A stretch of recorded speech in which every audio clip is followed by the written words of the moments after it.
So it's in the file labeled VID 950 and DHE18 should be on page 74. So what is this document that you're putting to this witness, Mr. Thomas? Say again, please? What is the document? The document is my federal court filing, and it's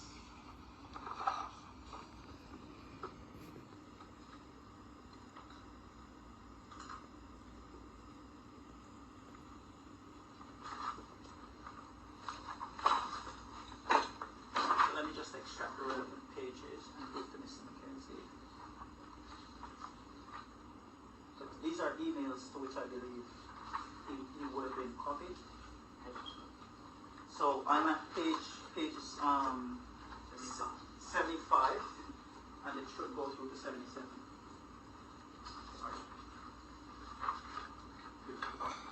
Perhaps I could have a look at the document first.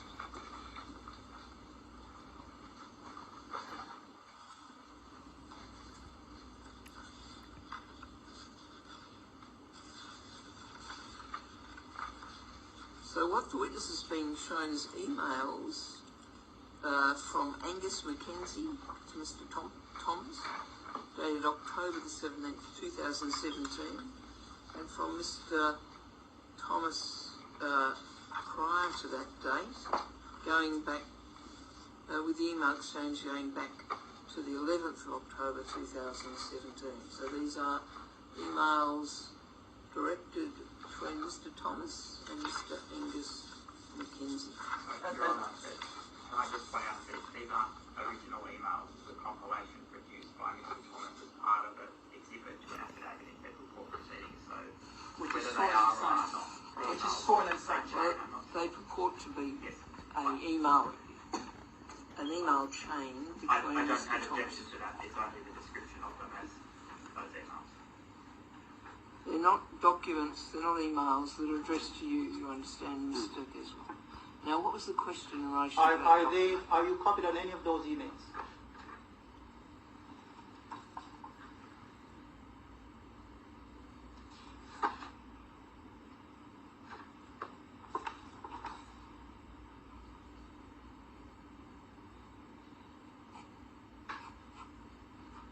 I think I can only see one, so yes.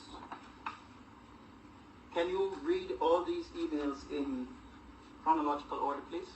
Well, now, you want to read every one of the emails. I'm not going to allow you There are to 3 do or that. 4 of them. Well, you can read them to yourself, Mr. Caswell, and then you can ask whatever question you want. Please return the documents to me. I'll read since the court doesn't want you to read them. Please return. I'm not sure what you're expected to do now, Mr. Thomas. I'm not going to let you read out 4 or 5 pages to the witness. No, it's not 4 or 5 witness. Your Honor, I've submitted these documents. I've provided them to the court. I've provided them to the respondents. That is my copy, and I do need my copy to make my reference. This court, I asked this court, what is your procedure? Nobody responded. I asked multiple times over the course of 2 to 3 weeks.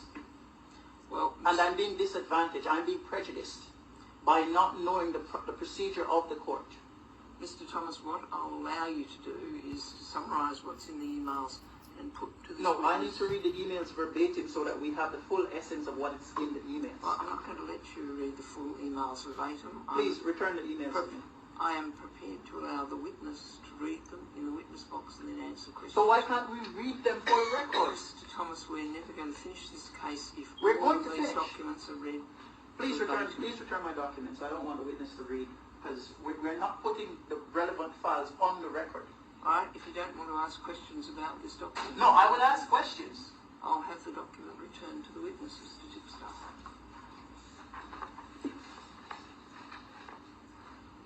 Thank you very much.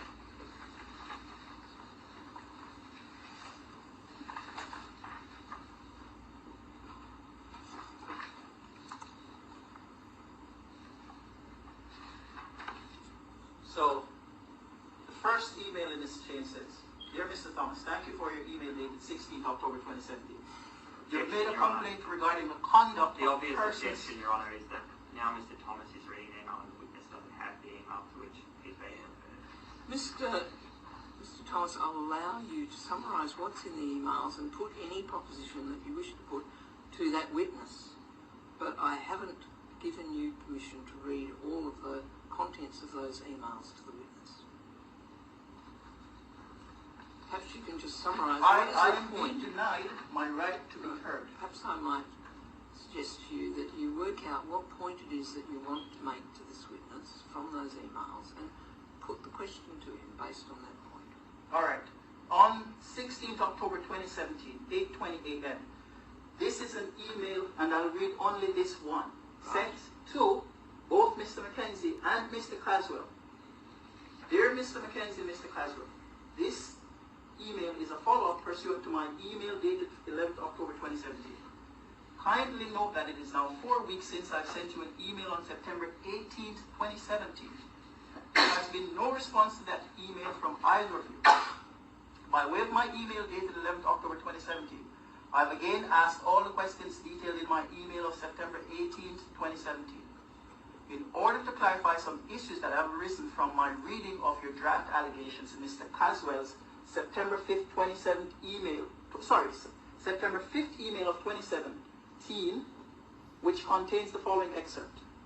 Mr. Mackenzie has been engaged to investigate the matters raised in your complaint dated 1st March 2017 only.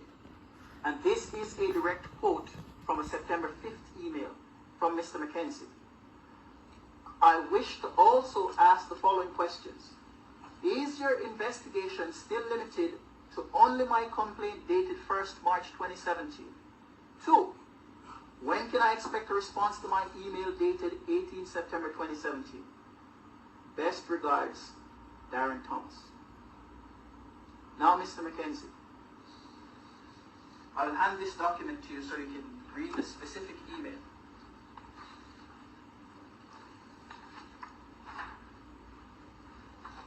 So it starts on page 75, basically ends on page 76. So what's the question that you want to ask the witness, Mr. Thomas? Does Mr. Caswell question the authenticity of that email? No. No, you don't. So what that email says is that clearly, up until mid-October, it was the case that both your contention and Mr. Mackenzie's contention was that you were investigating only the complaint of March 1st, 2017. Is that correct? Sorry, would you mind repeating the question? Based on that email, the evidence available is that up until mid-October, the date of that email, which is, I think, 17th October, it was still your contention, as well as Mr. Mackenzie's contention, that you were investigating only the complaint of 1st March 2017. This is your email, not mine, so I'm not sure how that's set. Based on what's in the email, you've said you don't question its authenticity. It's an email that was sent to you. All right, perhaps I'll just clarify this. When you said you didn't question its authenticity, you meant, I understood No, it. we don't need to go back there, Your Honor. He has already answered. Mr. Thomas, I'm going to clarify the answer. No, he has already answered that question. Mr. Thomas, did you mean either that you didn't have any difficulty with what was in the email, or simply that you didn't have any difficulty with the fact that it was sent? I don't doubt that it was sent. I have no reason to doubt that it was sent. Yeah, thank you. Yes, Mr. Thomas. So, based on what's documented in the email, we can see that, I think the date of the email is 17th October 2017. Up until 17th October 2017, it was still your contention that, because earlier you said you don't remember. So now, with the email evidence, it was your contention that you were only investigating the complaint of 1st March 2017. It's not clear how I can answer that. It's not my email, so it's not my contention. All right, so were you only investigating the complaint of 1st March 2017 at that point? That's my recollection. Yes, we had a complaint and we were investigating it in its entirety. Yes, thank you. A complaint, the one dated 1st March 2017, is that correct? A complaint that was believe that was the date, yes. And a complaint meaning one complaint. Yes. Alright. Are you aware that the retaliation complaint was filed as a separate complaint on 15th March 2017? That would be before I started at the university, so I couldn't be sure. You couldn't be sure.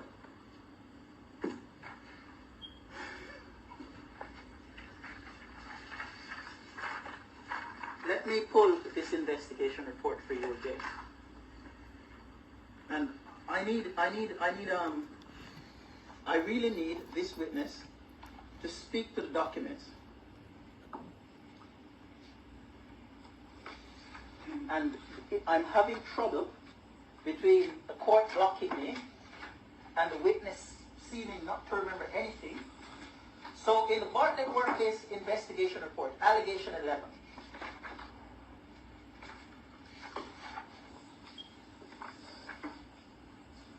which starts on page 44.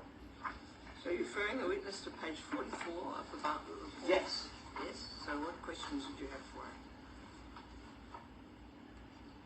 On 8th March 2017, GT alone or with others caused the complainant's PhD candidacy to be declared at risk as victimization for the complainant's having made his complaint dated 1st March 2017 in contravention of clause 6.3 of the AWBP. So on 8th March is the time when the action which triggered the victimization complaint occurred. Is it possible that the victimization complaint was filed on or before March 1st, 2017? I would have no way of answering that. I wasn't there at the university, I wasn't. I will say the victimization complaint was filed. Is it possible that a victimization complaint regarding events filed or events which occurred on 8th March, is it possible that a complaint about those events would have been filed on or before 1st March 2017? No. It is not possible. But up until 17th October, you were only investigating the complaint of 1st March 2017. Yet, in a so-called appropriately conducted investigation, you said you set out your scope for the investigation. Right, so Mr. Thomas, I just remind you that you, in the application that's here before this tribunal, it's an application in respect of obtaining documents relevant to the investigation. I'm not here to determine whether the investigation was appropriately carried out. I'm here to determine whether the documents can be released to you. Well, the release. Can you please direct your questions to that issue? The release of the documents. Cohen v. Monash. Paragraph 61 and 63. Michael McAleer versus the University of Western Australia. Paragraph 61 to 65. If it is the case that some illegitimate or unlawful a breach of the law occurred in the process, or a breach of a policy occurred in the process, then that process is not legitimate, and we cannot claim exemptions where that is the case. All right, well, can you make it clear that your question is directed to that issue? Because at the moment you're asking questions that the witness that he doesn't know the answer to. No, he knows the answer. It's not going to help in the decision-making process that I have to. No, it is clear that I could not have complained. Is it possible in any state of the world that somebody could complain about an event before the event occurred? No. So, when you investigated the retaliation complaint, despite the statements that you were investigating only the 1st of March complaint, did you conduct an investigation into matters which were never a part of the scope of anything sent to Angus Mackenzie between the time you were appointed in mid-August to 11th October 2017. Sorry, I'm not clear. Yeah, look, I'm not clear on this either. Mr. Thomas, are you saying that the Bartlett investigation wasn't asked to consider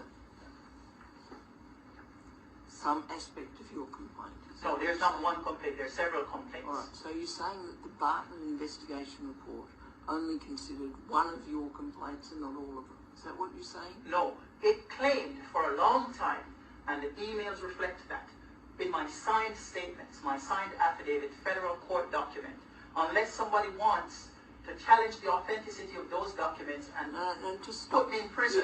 You have to get me to understand this before I can deal with your argument. So we'll go through this slowly. As I understand it, what you're saying is that the Bartlett document is not a proper document because it didn't consider all your complaints. No, not because it didn't consider all of them. Because it said it would not consider 2 complaints.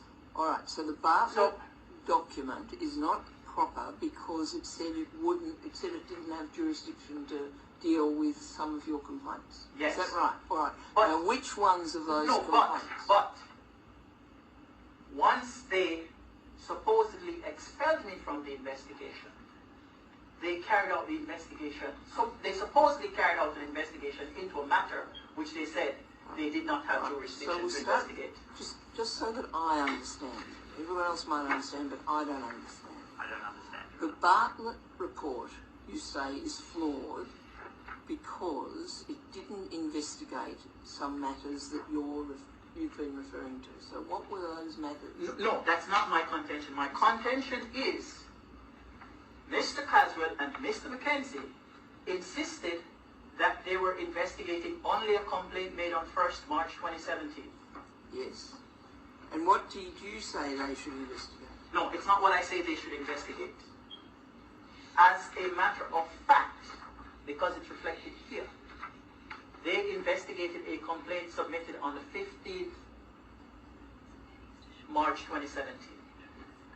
Having told me as late as 17th October 2017 that they were not investigating that complaint. So they investigated a complaint submitted on this, was the 17th of March? 15th of March. 15th of March 2017, when they told you that they weren't going to investigate in that complaint.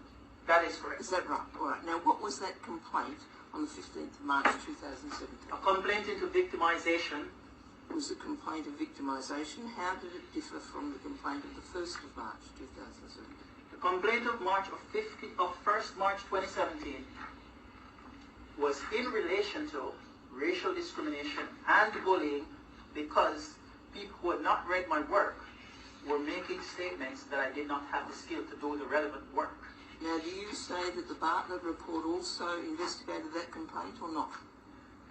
The complaint of 1st March 2017 is the only thing Bartlett Workplace said it was going to investigate, and then claimed that it investigated, but in addition to that, it investigated a retaliation complaint which was now about my supervisors declaring me at risk as retaliation for my submitting the complaint. The complaint officially submitted 1st March, as we saw in testimony yesterday, was sent to John Handley on 17th February 2017.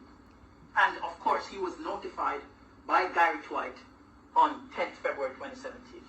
Alright, so the issue that you've got with the Bartlett report is that the Bartlett report was commissioned to investigate your complaint of racial discrimination and bullying, which is the 1st of March complaint, and that entity, or Mr. Mackenzie from that entity, said that he wouldn't be investigating your further complaint of bullying arising out of the... Not just Mr. Mackenzie, Mr. Caswell as well. I quoted the email Mr. Caswell just read. I quoted from his 5th September email. Mackenzie.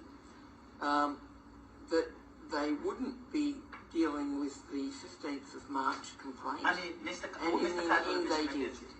And in the end they did. The report did deal with that issue. And the complaint of victimisation arises out of the committee declaring you to be an at-risk candidate, and you say that that declaration was made as a victimisation of you for having lodged your earlier complaint. I understand that. Now, what questions do you want to put to this witness? Now, is it clear to you from the email thread that I was responding in written form to both yourself and Mr. Mackenzie? Yes. Yes, it is clear. And based on what Mr. Mackenzie documents, as I've read out previously, the only other kinds of communication or correspondence you've had with anyone regarding this investigation is also in written form. I'm sorry, what's the question? We read the investigation report earlier. Gary Dwight submitting only a written response, yes? Yes. And everybody else who submitted anything in that investigation did it in written form. Are you able to say, you can say yes, no, or I don't know. You don't need to give any particular response. It's really on the basis of, the answers that you're giving are on the basis of your own knowledge. And that's what we need, a response on the basis of your own knowledge. Do you mind repeating the question?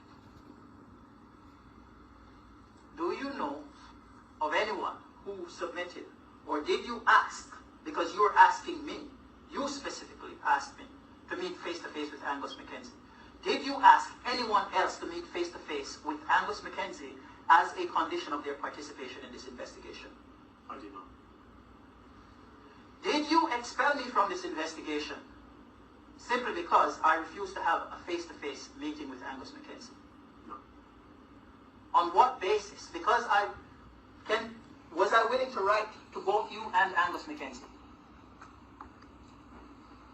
Possibly.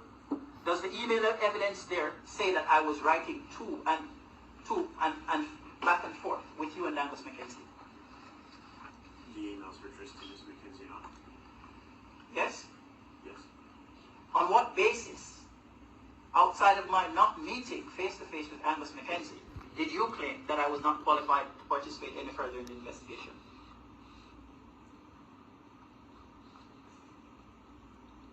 So the first question is, did you claim that Mr. Thomas was not qualified to participate any further in the investigation? Is that a claim that you made? Qualified. It was Mr. Thomas's complaint that invited him to participate in the investigation. I could not hear you. You didn't speak clearly or loudly enough. It was your complaint that invited you to participate in the investigation. And did I write back to you every time you wrote to me? To the best of my recollection. On what basis was it determined, because it was determined by yourself and Mr. Mackenzie, on what basis was it determined on 30th October 2017 that you would no longer include me in the investigation? You didn't take up our invitation to participate in the investigation. What invitation? To participate in what form? To meet with Mr. Mackenzie. Say again, please? To meet with Mr. Mackenzie. But you insisted that no one else meet with Mr. Mackenzie. Is that correct? You just said you did not ask anyone else to meet with Mr. Mackenzie. Is that correct? That's something you said earlier? I did not know. But you insisted that I meet with Mr. Mackenzie. We invited you to participate in the investigation. Did you insist that I meet with Mr. Mackenzie? We invited you to participate in the Did you insist that I'm yes, no? The judge says yes, no, you don't Your know. Honour, the question's been asked enough. Well, it's not really been answered. Did you insist that Mr. Thomas meet with the investigator? Was it at your insistence? We had a written statement. We invited him to participate to elaborate on that. And by meeting with Mr. Mackenzie, that was the purpose of the meeting. So yes, we were insisting that he meet with Mr. Mackenzie to better understand his complaint. Yes, thank you. Did you insist that any other person meet with Mr. Mackenzie to understand any of your written submissions? I did not know. So, you engaged in a process which treated me differently than you treated everybody else who participated in the investigation, based on meeting, no meeting. Is that true?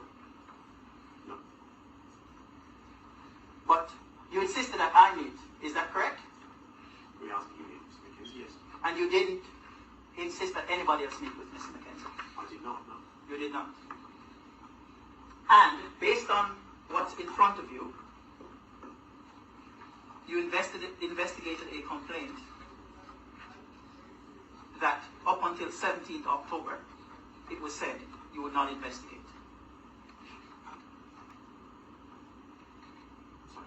Well, the question relates to this complaint of victimisation. Suggested that you said initially that you wouldn't be investigating that complaint as part of the Bartlett process, and then you did. It was included, that's why it's in the report. And you specifically investigated or started including that in the investigation after you disqualified me from the investigation. I don't recall the timing. You don't recall? What's the date of the emails there that you're reading? Sorry, which email? There's more than one here. The specific one which were addressed to both you and Mr. Mackenzie. It's dated the 16th of October 2016. 16th of October. So as of 16th of October, you were still not investigating the victimization complaint. Is that correct? This is your email to me. I'm not sure what I'm... Well, do you know or do you not know? Do you know or I do you don't not know? know. You don't know. Does the email quote, can you read the portion of the email, can you read the email again so we can get Well, that? look, you have asked a lot of questions about this email, and No. the witness has given you answers, unless there's something else that you want to... No, well, the witness says he doesn't know. I need the witness to read again from the top of the email. It's going to be about This is 3 an lines email in. from you, though. It's Yeah, not but it his quotes email. it quotes his email about 3 lines in. I want to see if he can recall, if he can recall based on something that's before him. He says I don't recall, but we have documents before him that Well, may he's help. he's looking at the email, he still says he doesn't recall. Well, let's get him to read just one more time, please. I just want to be very sure. Do you want to have another look at that email and now see whether you recall the answer to the question that's been asked? There's a... Can we read, please? I'd like to hear. Just Which section of the quote?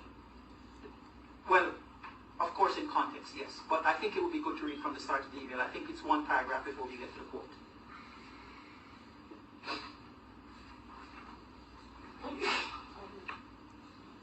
Dear Mr. Mackenzie and Mr. Caswell, this email is a follow-up pursuant to my email dated October 11, 2017.